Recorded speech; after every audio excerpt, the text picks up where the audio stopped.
are you to doubt El Daniel? Because this guy's a serious professional. Rep, screw, rep. Yeah! Can he do it? Over! Oh, and a kick out! Unbelievable! Too hot to handle and too cold to hold. And I am the Macho King Savage. Woo! Such a mouth thong wearing fatty. Promotional consideration paid for by the following. Hey, yo, Pro Wrestling Podcast listeners, welcome to the show where we don't sing it, we bring it. Help us out and click subscribe to show your support. Are you sick and tired of dropping $60 to $100 for the latest and greatest wrestling video game? Stop immediately. Go to Wrestler Unstoppable, available exclusively through Facebook. Create a wrestler, sign contracts, get into storylines, headline pay-per-views, even build your own corporation, all included in Wrestler Unstoppable, available now to all Facebook users totally free. If you want to become a member of the Pro Wrestling Podcast family, you want your name in the shoutouts like my really good buddy John down in Texas. John, always love giving you that shout out. Sign up today at patreon.com/Fro Wrestling Podcast. And don't forget, if you are a $15 a month contributor, you can co-host a live episode with me. And our $7.50 a month contributors, you will enter you into a drawing to do the same, host a live episode with myself. Hello, everybody. Welcome to this episode of the Pro Wrestling Podcast. If you've got questions, comments, something you'd like us to touch on in the future, jump over to the Pro Wrestling Sound Off line 267-642-1160. Give us your questions or anything you'd like us to talk about in a future episode, and we will get to as many of those as soon as we can.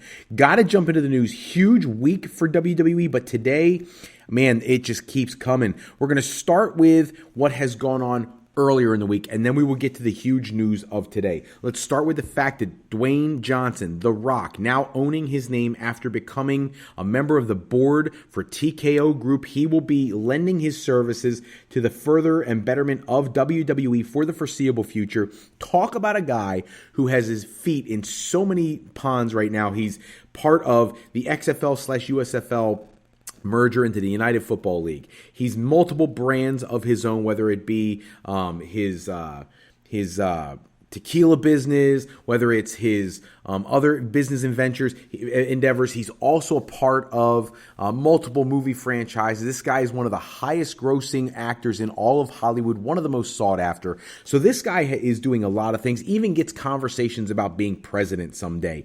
Those things being considered, he is a world traveler. He knows a lot about a lot of things, and I think he brings some perspective to WWE that maybe they were lacking at the board level. In addition, I found it interesting that the day after this announcement coming down coincidentally January 24th, 2024, on the 40th anniversary of the birth of Hulkamania, all this starts going down. Dwayne Johnson showing up and being a part of a full staff meeting that day, talking to the talent, making sure they understand everything that's going on in Stanford. Had to be an exciting day for WWE and TKO, which also means he will be in part of the UFC conversation because he's on the board of directors for TKO, not just for WWE. So a lot of different elements to this deal going down that are interesting. However, despite the fact that he said that it would be potentially the biggest Mania ever if he and Roman had a match, did not confirm a match, has the reports are from various outlets that he currently does not have a contract for a match and has not agreed to a match. So I think it is very obvious that at some point, at least if the wrestling gods are giving us what they should, something will happen. But what that is, where it is, when it is up for conversation. I have listened to countless shows, whether it was Busted Open Radio, which they do a great show 7 days a week. Can't give them enough hype. It could be What Culture Wrestling, which also puts on phenomenal content every day. Wrestle Talk News, or the countless websites, Wrestle Talk, WrestleZone, Wrestling Inc., all of them have speculated about what's going down with the terms of The Rock, WrestleMania. Some people want to see The Rock and Roman at WrestleMania for the biggest main event in history. There are other people who don't like that because Cody Rhodes needs to finish his story with Roman Reigns. There are those who are afraid that Roman Reigns, his previous medical concerns are affecting his in-ring ability to keep doing the number of matches he does, and that's part of why he's gone part-time. I have no way to know if that's true or not, but if that's true, there are some that are afraid that if he doesn't finish his story with Cody now, that it never will get done. There are those who looked at Raw this past week and saw the interaction and the pop from the fans for Punk and Cody in the ring at the same time. And right away, speculation went rampant about potentially them having a match. There are some who think that that CM Punk is going to be in the Royal Rumble this weekend, sitting in the ring, throw everybody out, be sitting there looking at his watch, and you're going to hear glass break, and that Stone Cold Steve Austin will come out and face off with CM Punk and perhaps set up a match at WrestleMania. There are those who think it's going to be CM Punk and Seth Rollins for the World Heavyweight Championship. Rollins gets hurt on Raw last week, comes back this week, says he's going to make it to Mania. I think that's wishful thinking and hopeful thinking. I think he'll try to pull it off. I think he'll make it work. But then you get the shock when he was making that announcement about Gunther wanting to cash in on him. The problem with that is that takes away the possibility of Gunther taking on Brock Lesnar, which everybody seems to want to see. You see where I'm going with this. There's so much going on. It's a great problem to have. Even Drew McIntyre is in the conversation for potentially challenging for the World Heavyweight Championship. There is so much going on. And it's a great time to look. The Royal Rumble is always my favorite time of year. I get it. WrestleMania is the biggest show of the year, and I love WrestleMania as well. But the Royal Rumble for me is the premium live event. The other huge news on the 24th was the fact that, January 23rd. I shouldn't say 24th. January 23rd was the fact that WWE has signed their exclusive Raw deal for what turns out to be, the initial report said a 10-year deal for $500 million. Turns out it is a 5-10-20, meaning after 5 years, Netflix, who now is going to own Raw starting in 2025, can get out of the deal. They could stick with their 10-year deal, or they could re-up for an additional 10 years if they really like things at some point in the contract. So this is huge. Streaming Raw every week, it takes some of the gloves off, some of the restrictions off. Yes, they can put their own commercials in. They can go 2 hours. They can go 3.5 hours. They can go 2 hours and 48 minutes and 10 seconds if they want, because when you're on a streaming platform, you don't have to worry about the half and quarter and full hour ratings and everything else. So it will really allow Raw to do some innovative things, and I think it could be great for the company. That was the huge news also on the 23rd. A lot of people's reactions are very scattered about how they feel about this Netflix move. Let's be honest.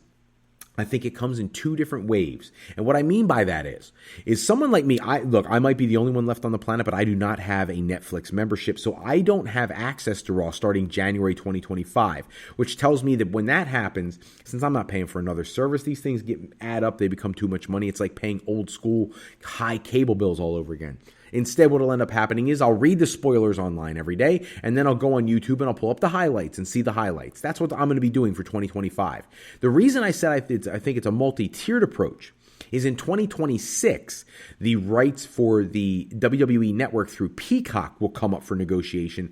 And if, and only if, this is a hypothetical, I haven't heard this anywhere yet, but if for some reason Peacock were to lose those rights to Netflix as well, Netflix, at least right now, offers a $6.99 membership with commercials, which is not all that different from the Peacock network. I could see myself switching from Peacock to Netflix if that were to happen. They're making great money. Obviously, $5 billion with a B, $500 million a year is great money for Raw. They had the huge deal for SmackDown and the CW network for NXT earlier in the year. WWE is rolling in the dough right now just based on media negotiation rights. So this is a good thing for WWE.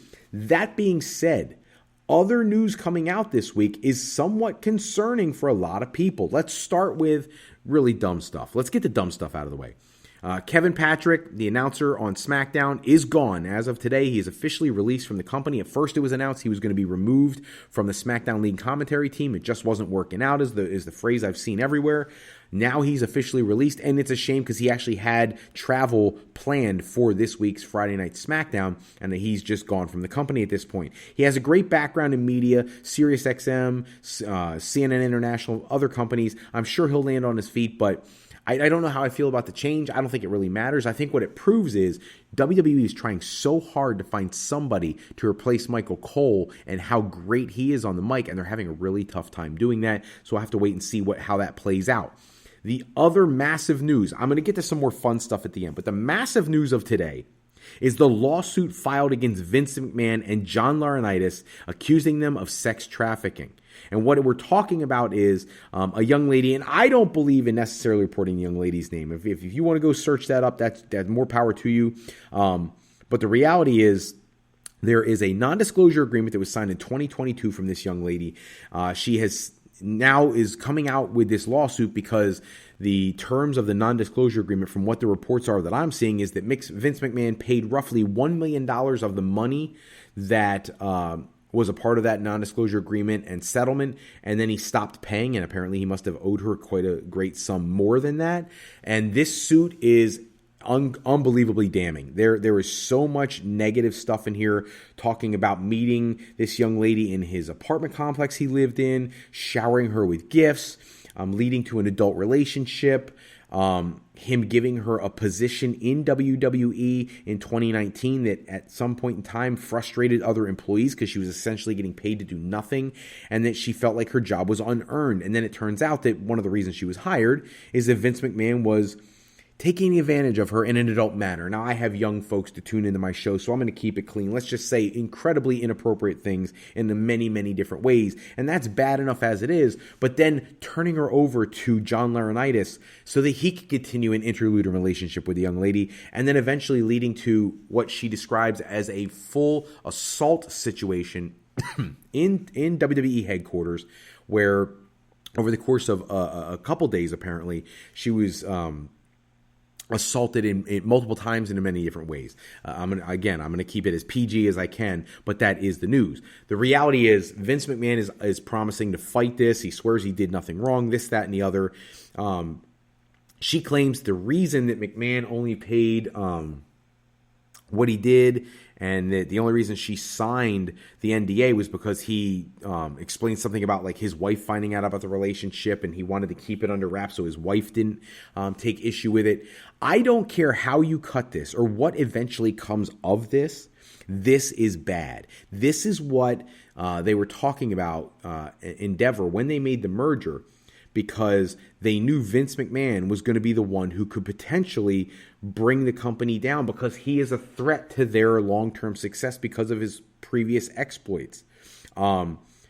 There was a press release released by TKO. It reads, Mr. McMahon does not control TKO, nor does he oversee the day-to-day operations of WWE. A TKO spokesperson told Variety, while this matter predates our TKO executive team's tenure with the company, we take I'm not going to say her name's, horrific allegations very seriously and are addressing this matter internally. The spokesperson for McMahon was reached out to by Wrestling Inc. The statement that they received said this lawsuit is replete with lies, obscene, made-up instances that never occurred, and a vindictive distortion of the truth, and he will vigorously defend himself. That's the statement from a spokesperson for Vince McMahon. This is a bad look. This is not good for WWE. And at the time of year when everything should be focused on the Royal Rumble, the incredible announcement about their television rights deals, the partnering with The Rock on the board, and instead we get this horrible story that breaks, that it's so heartbreaking. A program and a product that so many of us have cared so much about for so long is just having some ridiculous situations take place, and it just shouldn't happen.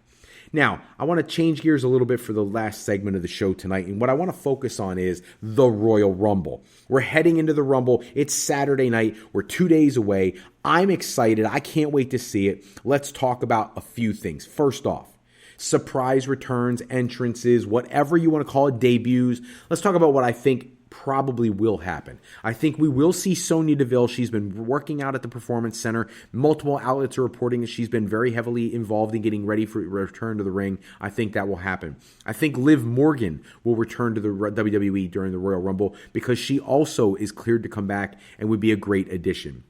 I think that when you look at the rest of the roster, I think you have to start talking about some of the NXT call-ups that make sense. Perhaps a Braun Breaker, who is long overdue, but I understand why they kept him there. Give him more seasoning. He could be a huge factor in the Rumble, setting up a huge program for Mania, or just teasing something where down the line he'll be moved to the main roster. You could easily see Baron Corbin or Dijak moving up because they are clearly ready. Carmelo Hayes will probably be involved. Trick Williams possibly being involved. There's a lot that you can do with many of those NXT talents on the guys' side. On the women's side, Tiffany Stratton should absolutely be a consideration. Lyra Valkyria easily could be a consideration. Roxanne Perez could easily be a consideration. I think they're all ready for a huge push on the main roster. Some other conversation about people who may or may not. Trish Stratus has been discussed. Lita.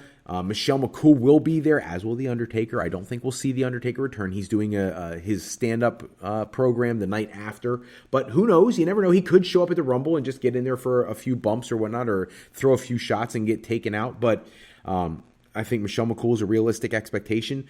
The return of Trinity Fatu, I think, and now that she's done with TNA Wrestling, could easily take place and would be a great addition to the company. Then you get to like the dream scenarios. I think Sasha Banks is a legitimate possibility to show up at the Rumble. If she was signed to AEW, you would not wait until the Rumble to debut her, because you do damage to the Rumble's business by bringing her out before the Rumble, because there will be people who specifically look for her at the Rumble thinking that that will be one of the biggest pops of the night. And I agree, it would be. So if I'm Tony Khan and I've signed Sasha Banks or Mercedes Moné, I am debuting her before the Rumble, because I don't want to give WWE more push and more success because I haven't taken the wind out of their sails. So I think that Sasha Banks is absolutely in play and could potentially show up at the show. I already said Trish Stratus, Amy Dumas, a.k.a. Lita. There are others that could. Mickie James has made appearances in the past, with Nick Aldis now being on SmackDown. I think that would be a great idea. We'll have to see. Now, of course, there are others. We spoke earlier about Stone Cold Steve Austin possibly appearing, The Undertaker possibly appearing. Who else? Ty Dillinger. Shawn Spears, who is no longer with AEW, will probably have an opportunity to come in at number 10. I think he would make a lot of sense. Matt Cardona, who does not want to be Zack Ryder, could be a potential Rumble returnee, and I would have no problem with that. Here's where it gets complicated. I want you to think about last year I'm sorry, I shouldn't say that, but the last time that Carl Anderson returned to WWE, when that happened, he was the never openweight champion in New Japan Pro Wrestling, and WWE allowed him not only to wrestle once, but twice, defending it successfully one time and then dropping the title to Tama Tonga later. And I think that this would be the time for New Japan to pay WWE back if Kazuchika Okada, who announced in the last couple days that he is officially leaving New Japan Pro Wrestling. New Japan confirmed this on their website with comments from them and from Okada. If WWE is the play, and let's be honest, Tony Khan will offer him more money, but Tony Khan cannot offer him WrestleMania. At the same time, WWE cannot offer him the same flexibility to live where he wants to live, to have the schedule he wants to have, the lighter workload, or anywhere near the amount of money. He would get an obscene amount of money from Tony Khan that WWE is simply not going to pay. Where do you go if you're Kazuchika Okada? If I'm Okada, I'm not going to lie. When you look at the attendance numbers, it was in the news this week that we're talking like WCW 2000 numbers, under 2,000 people for some shows and things like that. I would be hesitant to sign a long-term deal with AEW because of that. WWE, much more stable platform. They will be around forever. If I'm Okada, I think that's where you go. Not because they're going to offer you more money, but because the earning potential with merchandising and everything else, and clearly the pushes that have been given to people like Damage Control and Shinsuke Nakamura the last year, would indicate to me that they would have a concerted effort to make him a success. And I think Triple H is a massive fan of Kazuchika Okada. He has visited Raw in the past, and it's been well documented. He does have friends in WWE. He and Nakamura are still very close. And this could be almost like putting your foot in the door to future conversations with New Japan, Bushiroad, and all that. Stardom and whatnot, and we know like Julia from Stardom has been talked about for WWE in the future. Think about the things you can do if you open the door with this. Another one that could come from New Japan, Tama Tonga, now no longer going to be in New Japan. He could be a surprise. WWE's had a lot of interest in him in the past. I would not be surprised. Multiple members of Bullet Club War Dogs are now free agents. They could all come. I'm sure not all these are going to show, but any combination could. And that's what's exciting. Let's briefly talk about who will probably not be there. Alexa Bliss only gave birth like 2.5 months ago. Probably not going to happen. If you use Becky Lynch as like the barometer, Becky Lynch was out, 8-9 months after she gave birth before she came back. So I just think that's more of a realistic expectation. She is probably not coming in. I think it would be really hard for any other crossovers from other promotions. I brought up Mickie James. I think that's really your best shot. Perhaps, I'm just throwing it out there, if you really are cultivating a relationship between New Japan and WWE, maybe you get Julia from Stardom to come in at the Rumble. That would be amazing because she's signed until March. But we all know contracts can be negotiated, things can be worked out. Maybe you can make that happen. Okada still has dates in February. He's going to work for New Japan, but he's going to sign somewhere else before that. I think it makes a lot of sense. Now, a lot of people are saying, oh no, New Japan is all about loyalty. They won't do that to AEW. It doesn't matter. This is business. And if you're New Japan losing your ace, your number one guy, you've got to do something to set your company up for success in the future. The other thing you could potentially see, though I don't think it gets as many eyeballs because people are less familiar, would be somebody debuting from All Japan Pro Wrestling, keeping in mind that we just had NXT superstar go over to All Japan right after New Year's to compete for the All Japan Triple Crown Championship. So that it's a possibility. I'm not sure. So we'll have to wait and see who the surprises will be. Let's talk about the card in brief because I can't go into Rumble season. Oh, before I keep going, what am I doing? The biggest possible surprise to me, Jade Cargill absolutely should be at the Rumble. If she's not there, it's a missed opportunity. I think Jade Cargill will be there. But before I go any further, let's talk about the matches on the card, because that's where it's really at. Logan Paul defending the United States Championship against Kevin Owens. I didn't intend for this to be a prediction episode, but let's just go there. Logan Paul needs to retain because he needs to drop that title at WrestleMania to LA Knight. Yeah, okay? That's what needs to happen. So I think Logan Paul wins there. I would put all my money on that. The only other matches for the evening are the Rumble matches and the Roman Reigns match as of right now. I think Roman Reigns walks out as Undisputed Universal Champion. No question, hands down, not even a conversation point. So I don't even think that's worth talking about. The big conversations are who's going to win the Women's Rumble, who's going to win the Men's Rumble, and will The Rock be a part of the Rumble? I guess that kind of falls under our previous section of the show. One, I think The Rock may show up, but I don't think it'll be in the Rumble. I think it'll be a face-to-face interaction with Roman Reigns after that match. If that match goes on last, I definitely think that happens. If that match happens before the Men's Rumble or the Women's Rumble, I don't think The Rock shows up there. If the Men's Rumble goes on last, The Rock, in theory, could come in at the end of that at number 30 and win the Men's Rumble. I think that's a bad idea. You'll kind of get the vibes of 2014 all over again if you do that. But that's possible. Now, the reason I say that, I know we've heard all the theories. The Rock and Roman would make the most money at Mania. I agree with that. But I don't think that matters. WrestleMania is going to sell out anyways. I've said this in a previous episode. The Elimination Chamber has 30,000 seats yet to be sold. You could sell that out. The word this week was talking about Saudi Arabia, doing Rock and Roman at Saudi Arabia. I'm okay with that too. I would like to see Cody finish his story. How do we get there? Well, I would have Cody win the Elimination Chamber and challenge Roman. But before we get to the Chamber, I don't want to get ahead of ourselves. Let's talk about the Royal Rumble, which that should tell you how I feel about Cody in the Rumble. I don't think Cody wins the Rumble back-to-back years. I just don't. Now, I know they've been hyping up Stone Cold Steve Austin was the last guy to do it in 2002. I get it. I just don't think that's what you do.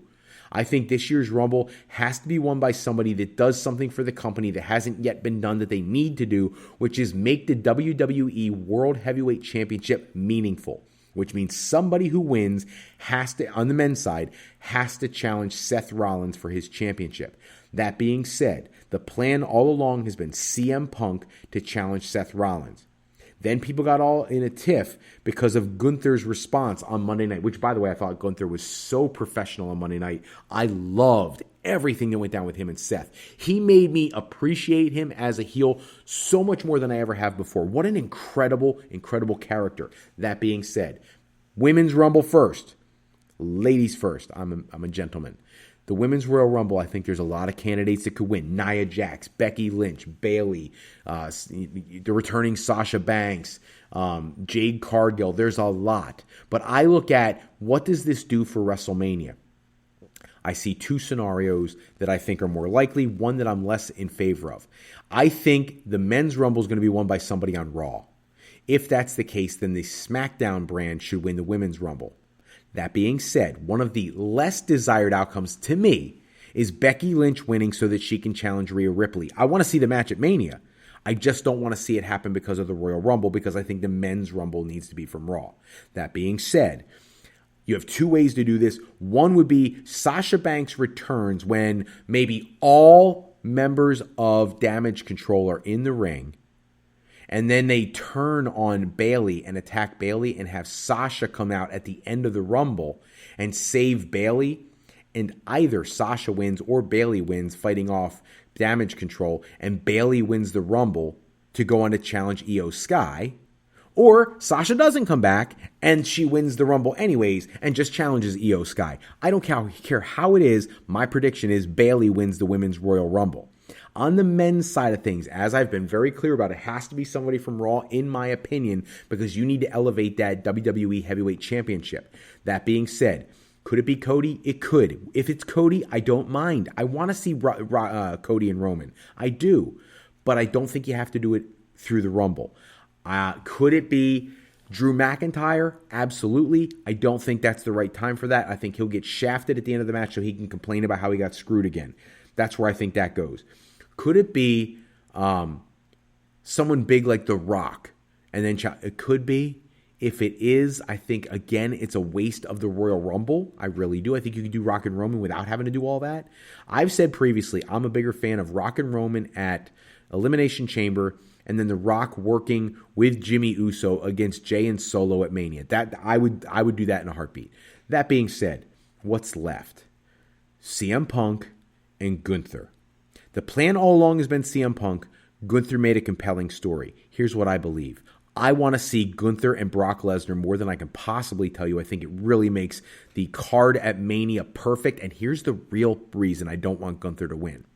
If Gunther beats Brock Lesnar for the Intercontinental Championship at WrestleMania, you could come out the next night on Raw and he'd be beaten down and bruised up, and you can hype that.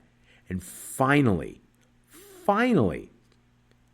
you could have Chad Gable come out. And if you really want, you could do a Money in the Bank ladder match at Mania and have Chad Gable come out and cash in to be able to use his on the Intercontinental Championship and win the championship from Gunther and end that reign. I think that would be a great way to do it.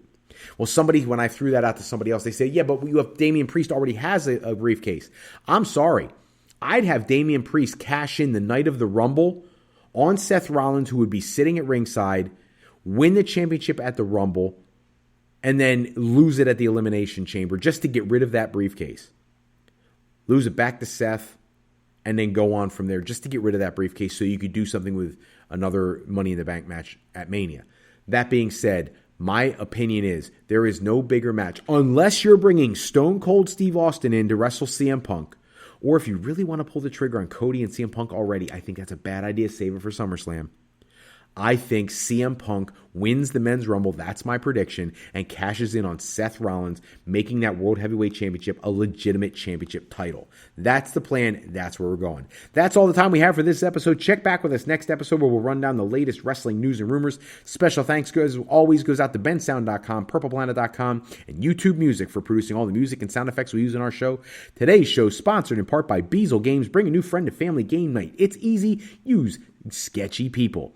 Showcase your artistic side in this game from Beazle Games by going to thegamecrafter.com and pick up your copy today. If you're looking for your next career move, you're thinking about college, university life, or you just need some formal training for your next career decision, go to our webpage at frolifeplanning.com for all your higher education needs, as Fro Life Educational Planning is for today, for tomorrow, and for life with Fro Life. I'm Fred Froelich, better known as Dr. Fro. I appreciate you taking time with us this evening. Until next time, take care. Have a good night, folks.